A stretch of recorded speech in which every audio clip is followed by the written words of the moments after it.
কোনো ফুলকেই ছোট করব না, কিন্তু বাগানবিলাস আমার বাগানের বলতে গেলে অতি প্রিয় একটি ফুল, যার জন্য আমি এত এত বাগানবিলাস লাগিয়ে থাকি, এত বাগানবিলাস ফুটিয়ে থাকি। আর এই বাগানবিলাস দীর্ঘদিন করছি। খুব হাড়ি গাছ হয়, খুব সুন্দর ফুল ফোটে, দেখতে খুব সুন্দর হয়।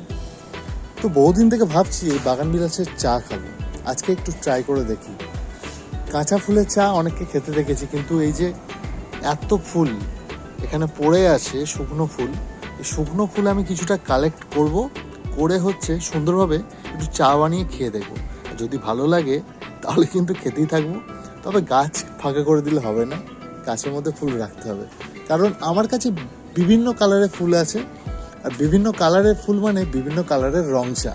সেই রং চা আমি খেয়ে দেখব, একটা বলতে পারেন যে এক্সপেরিমেন্টাল টেস্ট কীরকম হয় এই জিনিসটা একটু চেখে দেখা যাক।